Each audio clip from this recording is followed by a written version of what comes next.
Recap: Renegade Immortal, Chapter 25, Chapter Chais. Time flowed like a silent river within the Hengyu sect, slipping past unnoticed by most.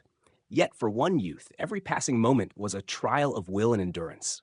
For 2 full months in the outside world, Wang Lin had secluded himself, immersing his spirit again and again into that mysterious dream space hidden within the stone bead.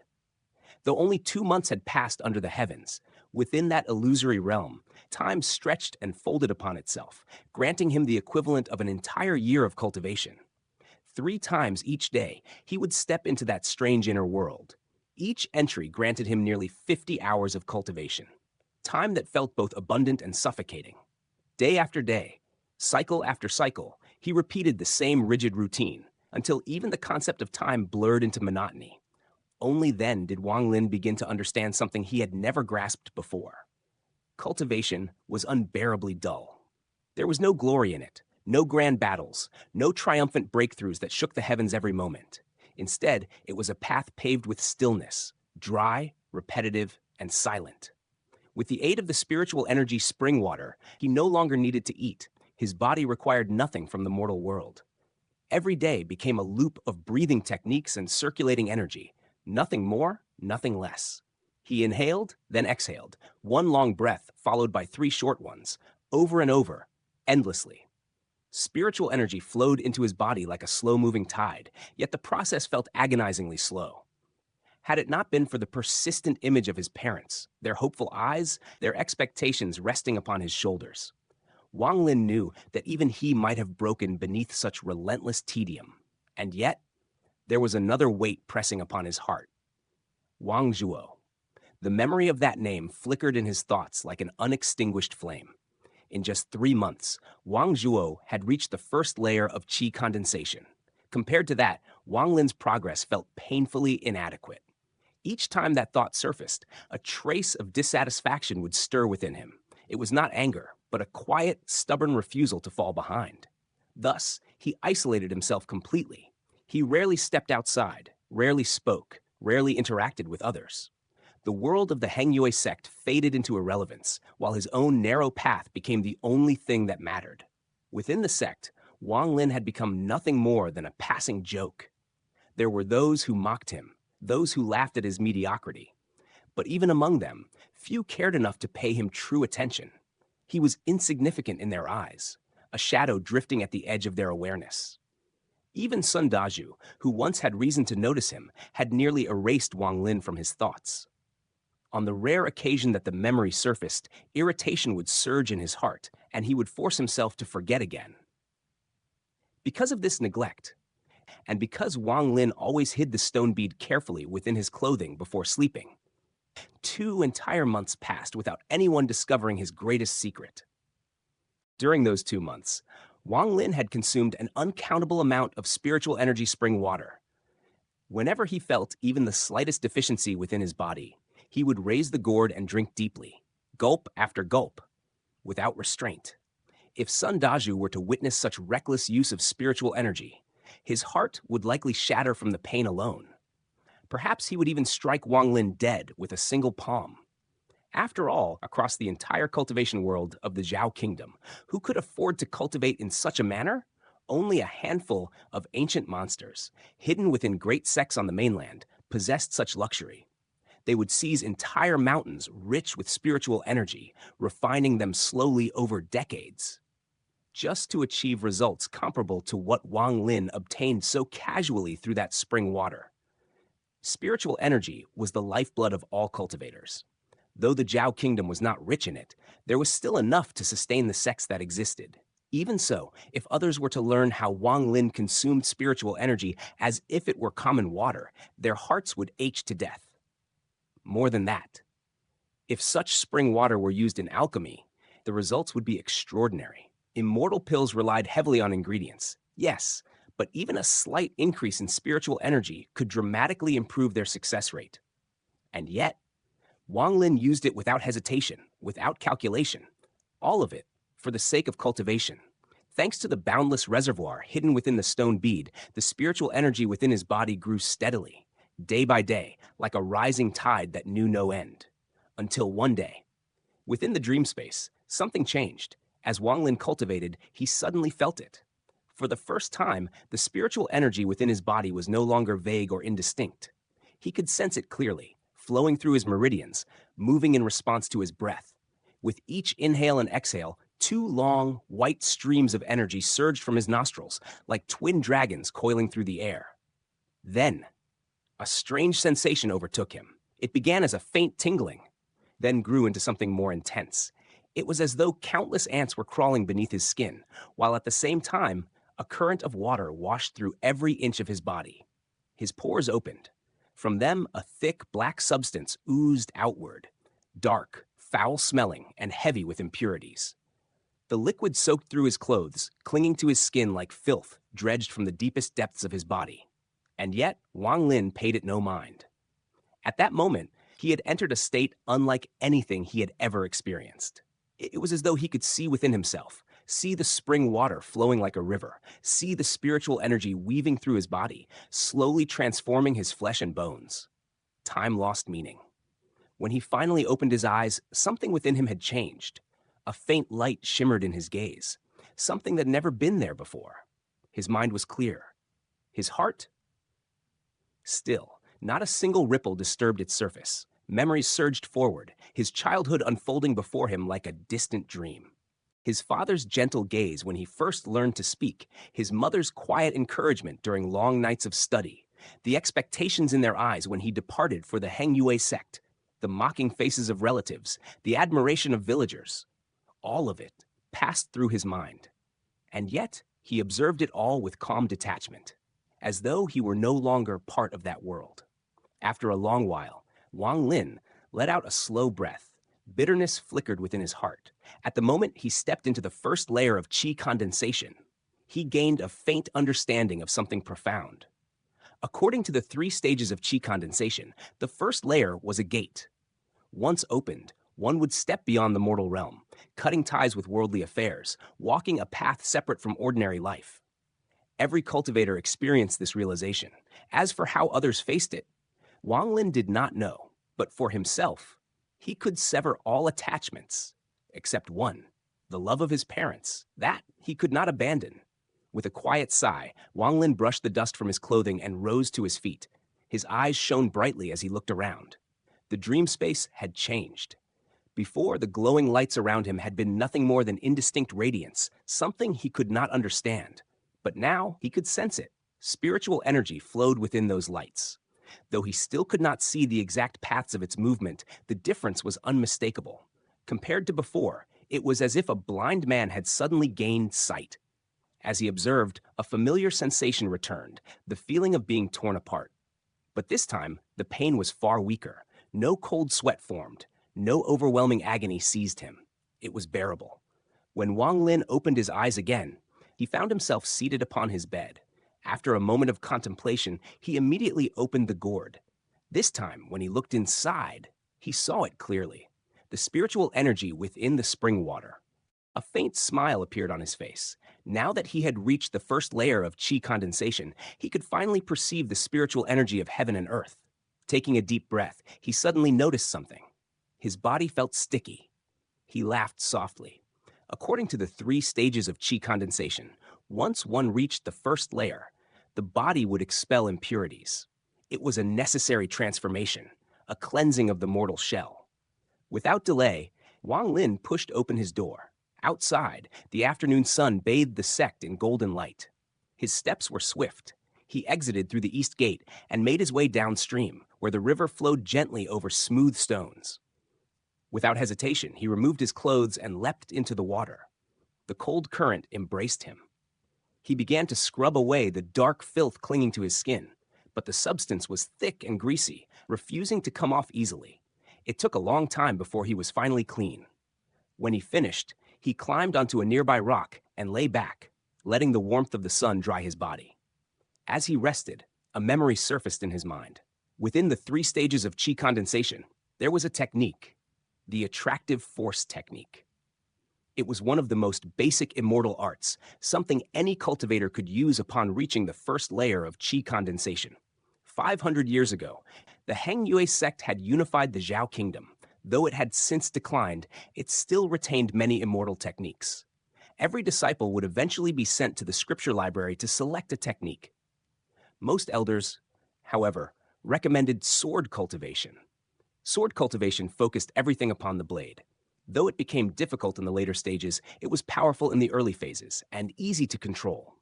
And the foundation of that control was none other than the attractive force technique. With it, one could manipulate objects from afar, even control flying swords. Beyond this, the 3 stages of chi condensation recorded 2 additional techniques: fireball and earth-splitting technique. The path of cultivation had only just begun. Yet already, the world before Wang Lin had changed. The path of cultivation was said to be one of defying the heavens. Yet for Wang Lin, the heavens themselves seemed unwilling to yield even a spark. Seated alone, he pondered the 3 techniques he had only just obtained. His heart stirred with anticipation, his mind brimming with possibility. If he could master even one of them, his path forward would no longer be that of a helpless outer disciple.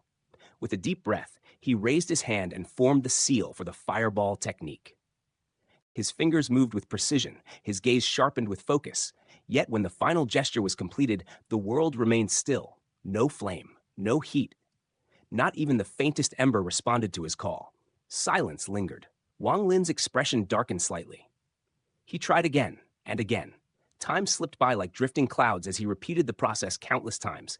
Each attempt ended the same way: empty, powerless, as though the heavens mocked his effort. Only once, after an exhausting stretch of practice, did a tiny spark flicker into existence. But it vanished before he could even rejoice. A bitter laugh escaped his lips. "Talent," he murmured under his breath, his voice tinged with frustration. "It always comes down to talent." Unwilling to give up, he turned to the earth-splitting technique. He stepped before a nearby rock, steadying his stance, gathering what little spiritual energy he could muster. His hand struck forward, executing the technique. A faint crack appeared, but it was small, no wider than his pinky finger. Wang Lin stared at the mark in silence. Compared to his previous attempt, this result was indeed better, yet such a shallow fracture would only impress mortals. In the brutal world of cultivators, it was nothing more than a meaningless trick. In battle, it would be useless. Still, he pressed on. Finally, he shifted his focus to the attraction force technique. This technique required a different kind of control, a manipulation of unseen forces, a grasp over objects from afar. Wang Lin concentrated, reaching out with his will, attempting to influence the world beyond his physical touch. The results were modest. But among the 3 techniques, this one responded to him the most. Though far from mastery, he could at least feel its presence. A faint thread connecting his mind to the surrounding world. After a long period of practice, Wang Lin gradually came to a realization. The attraction force technique was fundamentally about control, to move objects without touching them, to grasp things from a distance. If one could master this technique and reach the 2nd layer of chi condensation, they would gain access to the repelling technique, an art that pushed rather than pulled. And upon breaking through to the 4th layer, one would earn the right to enter the sword spirit house, to choose a flying sword and step into a realm beyond ordinary disciples. These thoughts lingered in Wang Lin's mind as the sun began its descent. The sky darkened, and he decided to return. As he walked, he became aware of the subtle changes within himself. Having reached the 1st layer of chi condensation, his senses had sharpened, his vision was clearer, his hearing more acute. Even the faintest sounds no longer escaped him. Upon entering through the east gate, as he passed by the chore house, a familiar voice reached his ears.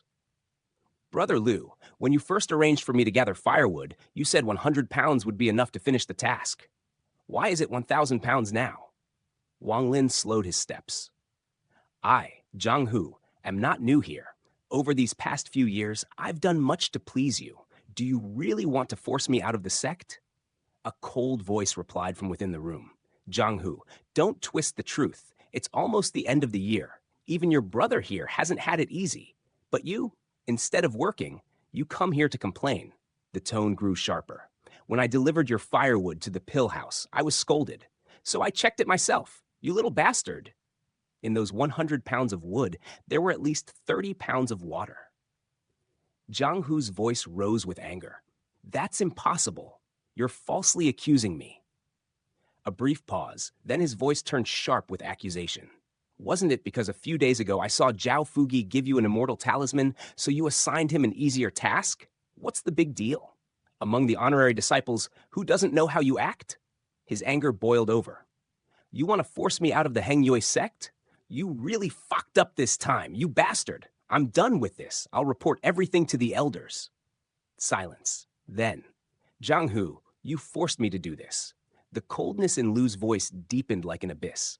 If you want to blame someone, blame yourself for seeing something you shouldn't have. Stay here. If the elders find out, your entire family will die with you. A scream erupted. Wang Lin's eyes widened. Without hesitation, he kicked the door open. The scene inside froze his breath. The youth named Lu stood with a twisted, vicious expression, his arm thrusting forward. In his hand, a dagger gleamed as it drove toward Zhang Hu, who was pressed against the wall, terror filling his face. There was no time to think, no time to act physically. Wang Lin's mind surged. He immediately activated the attraction force technique. An invisible force surged forth. This time, it worked. An unseen hand seized Liu's body mid-motion, halting him in place. But it was too late. The dagger had already cut into Zhang Hu's chest. Blood burst forth, staining his clothes. Liu's face turned pale with terror. His body trembled as the invisible force restrained him, preventing him from pushing the blade any deeper. Zhang Hu's face lost all color. Sweat poured down his forehead as he gasped, then desperately crawled to the side, away from the blade. Liu struggled violently. Wang Lin's forehead beaded with sweat. This was the first time he had used the technique on a living person. The strain was immense. The more Liu resisted, the harder it became to maintain control. His body trembled, his mind wavered. Seeing that Zhang Hu was no longer in immediate danger, Wang Lin instinctively relaxed, even if only slightly. That moment of weakness caused the attraction force to loosen. Liu began to break free. Zhang Hu, who had been gasping moments before, suddenly revealed a strange expression. His eyes flickered between Wang Lin and Liu. Then, something inside him hardened. His face turned ruthless. He grabbed a wood-cutting axe from the ground and stepped forward. Liu's fear deepened. He struggled even harder. Zhang Hu gritted his teeth, muttering under his breath, "Not a man without poison. Brother Liu, you forced me to do this. You wanted to kill my entire family?" "Zhang Hu, what are you going to do?" Wang Lin shouted, startled. In that instant, his concentration broke. The attraction force vanished. Liu regained control of his body, but it was too late. Zhang Hu swung the axe down. A sickening sound echoed through the room, like a watermelon splitting apart. Liu's body collapsed, twitching briefly before falling still. Silence.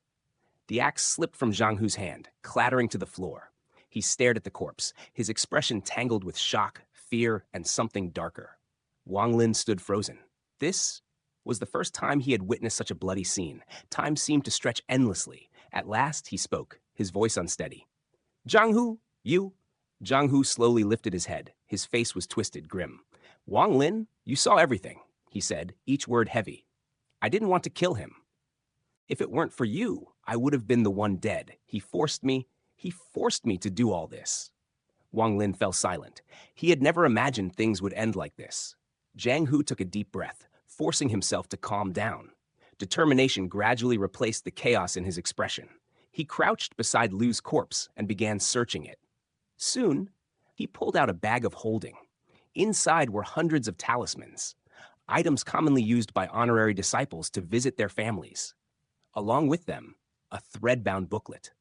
Zhang Hu flipped through it briefly before tucking it into his clothes. He then searched the room more thoroughly. After some time, he discovered a hidden compartment beneath the bed. Inside was a single piece of yellow paper. Zhang Hu stared at it for a moment, then turned toward Wang Lin. "Wang Lin," he said slowly, "today you saved my life. I, Zhang Hu, will never forget this." He paused. "As for the Hengyue sect, I can't stay any longer. When they find Liu's body, they'll investigate. Sooner or later, they'll find me." His voice grew firm. "I'm taking these things with me. And this," he lifted the yellow paper slightly, "this disaster-causing immortal talisman, it must be something valuable. Otherwise, Liu wouldn't have tried to kill me for it." He stepped forward and handed it to Wang Lin. Wang Lin hesitated. He did not reach out immediately. A bitter sigh escaped him. Why did you have to go this far? He said quietly. If you hadn't killed him. Zhang Hu frowned. Don't say any more, he cut in. I've endured enough over the years. If you still consider me your friend, take it. After a moment of silence, Wang Lin accepted the talisman. He said nothing more. Zhang Hu exhaled deeply. I'm leaving, he said. This has nothing to do with you. If the sect investigates, they'll only find me. By then, I'll already be gone from Hengyue sect. He paused at the doorway, his expression complicated. Humph, the country of Zhao is vast. I refuse to live my whole life as an honorary disciple. With that, he turned and disappeared into the night. Only the lingering scent of blood and the weight of what had transpired remained. And Wang Lin stood in silence, at the threshold between innocence and the cruel truth of the cultivation world.